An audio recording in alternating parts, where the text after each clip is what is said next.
دی۔ ان حالات میں بہت ضروری ہے کہ ہم یہ مطالبہ کریں کہ صدر پاکستان نے جو خط بھجوایا ہے کہ فوری طور پہ جو سائفر تھا، اگر سازش ہوئی تو سازش اس کمرے سے اور اس ملک سے باہر بیٹھ کے بھی ہو سکتی ہے، لیکن اگر مداخلت ہوئی تو مداخلت کار کو اس کمرے میں یا اس ملک میں آ کے مداخلت کرنا پڑے گی۔ مداخلت بڑا جرم ہے فوجداری جرائم کا ساری دنیا میں، انٹروژن، انویژن، انٹرفیرنس، یہ بڑا جرم ہے۔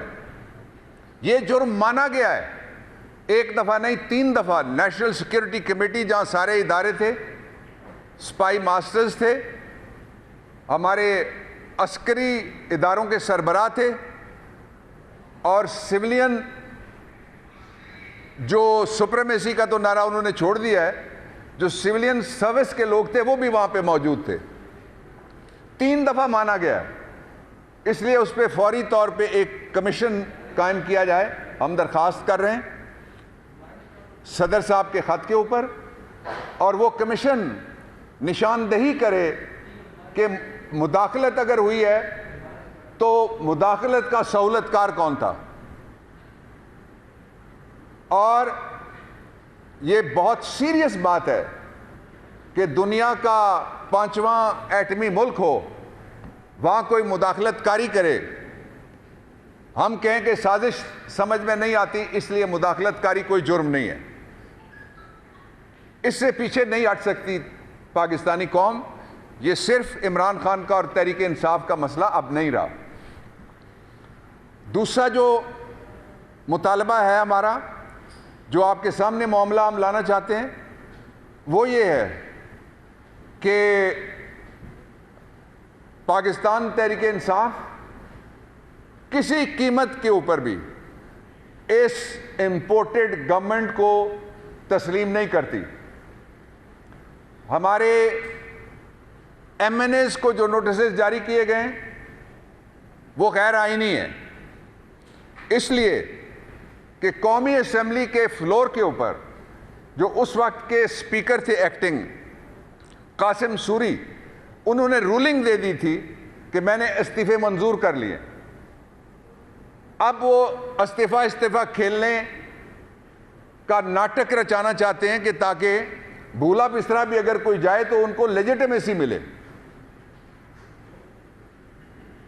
ہم ان کو لیجیٹمیسی بالکل بھی نہیں دیں گے کسی قیمت کے اوپر بھی۔ ہمارا کوئی ایم این اے وہاں پہ نہیں جائے گا، یہ فیصلہ ہے کل کور کمیٹی کا۔ ہم استعفے دے چکے ہیں، اس امپورٹڈ نظام کو ہم تسلیم کرنے سے انکار کرتے ہیں۔ تیسرا جو میں آپ کے سامنے لانا چاہتا ہوں بڑا ایشو، وہ یہ ہے کہ جو آئینی حق ہے عمران خان کا، پاکستان تحریک انصاف کا اور پوری قوم کا، کہ وہ آزادی اظہار، آزادی اجتماع، رائٹ اور freedom of expression, right to associate, assemble اور جلسہ جلوس، وہ آئین بنیادی حقوق فنڈامنٹل رائٹس دیتا ہے۔ یہ کسی سے ہم کچھ نہیں مانگ رہے، نہ ہم یہ کہہ رہے ہیں کہ کپڑے بیچو اور ہمیں گراؤنڈ اس کے بدلے تیار کر کے دو۔ اور وہ جو کپڑے بیچ کے آٹا دینے والا تھا، اب وہ لوگوں کو فضائل بتا رہا ہے ڈیزل مہنگا کرنے کے، ڈیزل مہنگا، اور اس کے فضائل بتا رہا ہے۔ وہ نجی مجلسوں میں کہتا ہے کہ لوگوں کو یہ دھوکہ تھا کہ ہم کوئی مہنگائی ختم کر سکتے ہیں۔ وہ یہ کہتا ہے زہر کھانے کے اس کے پاس پیسے نہیں ہیں، لیکن شرم کھانے کے پیسے اس کے پاس ہیں جو لندن میں اس نے چھپائے ہوئے ہیں۔ شرم کھانے کے پیسے مقصود چپراسی نے بتائے۔ 1700 صفحات سے زیادہ کا جو ریفرنس ہے اور جو تحقیقات ہے ایف آئی اے کی، اس کے اندر بھی یہ موجود ہیں۔ ہم اس حد تک سپریم کورٹ آف پاکستان کے اس فیصلے کو کہ یہ مقدمات چلنا چاہیے، ان کا ریکارڈ محفوظ رہنا چاہیے، اس حد تک ہم اپریشیٹ کرتے ہیں۔ لیکن جہاں ان کے گھر کے پروسیکیوٹرز ہوں گے وہاں اعتبار نہیں کیا جا سکتا. اس لیے یہ مقدمات لاہور سے باہر کہیں ٹرانسفر کیے جائیں. کے پی بھی پاکستان کا حصہ ہے, جہاں ان کی حکومت نہیں ہے وہاں یہ مقدمے ٹرانسفر ہونے چاہیے. اور اگر کسی ایک فریق کو کوئی اس طرح کا خدشہ ہو, اس میں ایک فریق کون ہے؟ آپ سارے ہیں, پوری قوم ہے, اسٹیٹ آف پاکستان ہے, سرکار بنام کرائم منسٹر اور کرمنل اعلی ہے, آپ سارے ہیں. اس لیے ان مقدمات کو فوری طور پہ, کے پی میں بھی آزاد عدلیہ ہے, کے پی میں بھی آزاد عدالتیں ہیں, اور نیوٹرل ہونے چاہیے, نیوٹرل پروسیکیوٹرز. پارٹی کے گھریلو چیری بلاسم ٹائپ پروسیکیوٹرز نہیں چل سکتے. اگلی بات جو میں آپ کے سامنے رکھنا چاہتا ہوں وہ بڑی ضروری ہے, وہ یہ ہے کہ ہم نے ایک ہمہ گیر پاکستان تحریک انصاف کی کور کمیٹی کی رہنمائی کی ہے چیئرمین عمران خان صاحب پرائم منسٹر نے, اس لیے کہ الیکٹڈ پرائم منسٹر ابھی تک وہی ہیں. پرائم منسٹر امپورٹڈ نہیں ہو سکتا. جس طرح کوئی مریض ایکسپورٹڈ نہیں ہو سکتا ہوا, وہ کہانی بھی کھلے گی, اسی طرح کوئی پرائم منسٹر امپورٹڈ نہیں ہو سکتا. صرف ہیٹ امپورٹڈ ہو سکتا ہے, اور جائیدادیں بھی ایکسپورٹڈ ہیں. آپ کے لوٹے ہوئے پیسے وہاں پہ پڑے ہوئے ہیں, انہوں نے ایک دن واپس آنا ہے انشاءاللہ.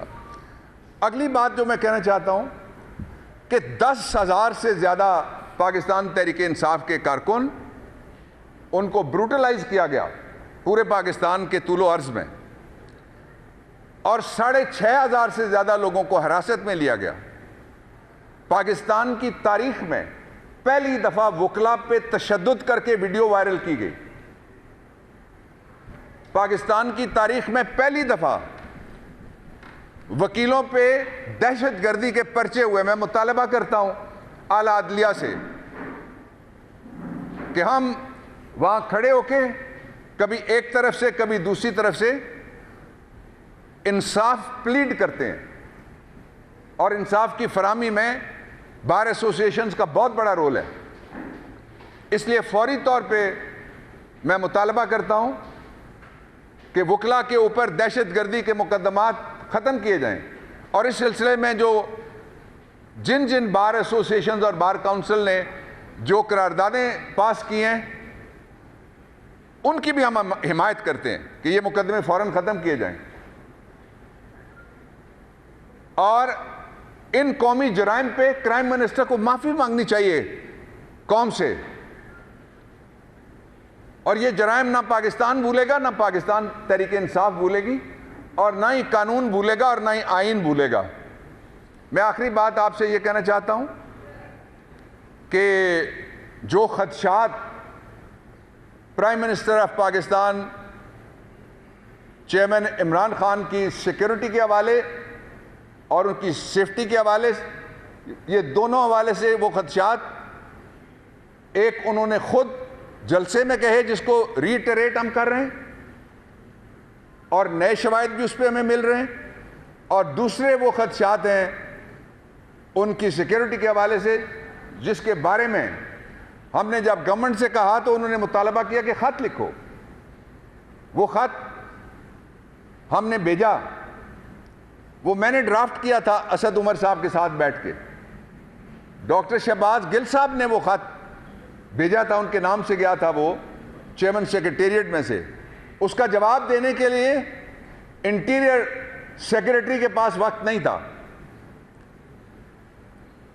ایڈیشنل سیکریٹری کے پاس وقت نہیں تھا, جوائنٹ سیکریٹری کے پاس بھی وقت نہیں تھا, ڈپٹی سیکریٹری کے پاس بھی وقت نہیں تھا. 5 سے 7 لوگوں کے ایک گروپ کو جو لیڈ کرتا ہے بیوروکریسی میں, جو سب سے پہلے درجے کا گیزٹڈ آفیسر ہے, جس کو سیکشن آفیسر کہتے ہیں, میرے لیے سارے برابر ہیں, یہ ان سے زیادہ کام کرتے ہیں جو شبہ اور رنگ بازی کر رہے ہیں. اس کے ذریعے سے ہمیں جواب دیا گیا جو مذاق تھا, جس کو ہم نے مسترد کیا. تو اس لیے پاکستان کو سری لنکا کے رستے سے بھی آگے لے جانے کی یہ کوشش کر رہے ہیں معاشی طور پہ. اور پہلے کہتے تھے کہ جب ملک میں تیل مہنگا ہو، پتہ نہیں یہ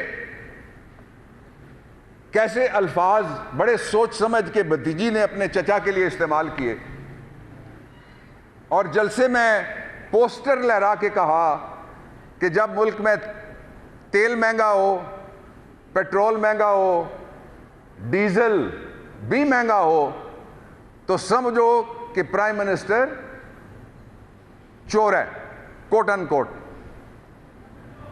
آخری بات میں یہ کہنا چاہتا ہوں کہ فوری طور پہ جو اس وقت ساری سربستہ سرگرمیاں ہیں ان کو پبلک کرنے کے لیے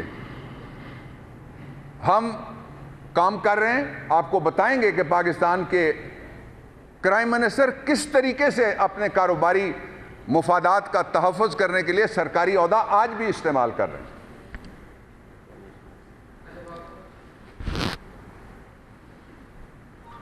اور اس کا میں لیتا ہوں سوال، اس حوالے سے جو سب سے بڑا خدشہ ہے، سب سے بڑا خدشہ جس کا اظہار چیئرمین عمران خان نے کیا، اور انہوں نے درست طور پہ جو باقی سب نے ان سے پہلے مثال دی ہوئی ہے رشیا کی، کہ رشیا کے پاس جو آرمامنٹ تھا، رشیا کے پاس جو فائٹنگ مشین تھی، وہ تھی جس نے ہٹلر کو بھگا دیا تھا۔ لیکن ملک معیشت سے چل سکتے ہیں۔ معیشت قومی سلامتی کی پالیسی باقاعدہ آئی ہوئی ہے، معیشت قومی سلامتی کی پالیسی آئی ہوئی ہے۔ یہ امپورٹڈ کے آنے سے پہلے کی بات ہے، یہ motion of no confidence imported آنے سے بھی اور منظور کرانے کے لیے انسٹالیشن کرنے سے بھی پہلے کی بات ہے، اس میں لکھا ہوا ہے۔ اس لیے عمران خان کا موقف 100% درست ہے اور وہ پاکستان کو بچانا چاہتے ہیں۔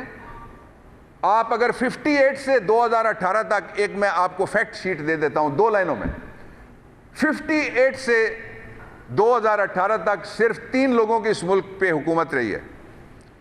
ایک وہ جو ماورائے آئین آئے، ایک وہ جو ان کی گود میں بیٹھ کے نون سے آئے، اور دوسرے پاکستان پیپلز پارٹی کی گورنمنٹ رہی ہے۔ یہ جو عمران خان کی گورنمنٹ تھی 3.5 سال کی، 1958 سے لے کے 2018 تک کا عرصہ آپ لگا لیں۔ آج کھڑے ہو کے کرائم منسٹر کہتا ہے کہ بھائیوں میں آپ سے بھیک مانگنا چاہتا ہوں، جس ملک میں جاتا ہے، کہ ہم پوری دیانتداری سے اس کو خرچ کریں گے۔ پوری دیانتداری والا ہو تو روشن ڈیجیٹل اکاؤنٹ میں 1 سال کے اندر $5.5 ارب آتا ہے، اور اگر چور وزیر اعظم ہو جس طرح بھتیجی نے چچا کو کہا، تو چور وزیر اعظم جب آتا ہے تو وہ لوگوں کے فارن اکاؤنٹس ملک سنوارو قرض اتارو کے نام پہ خالی کر دیتا ہے۔ جی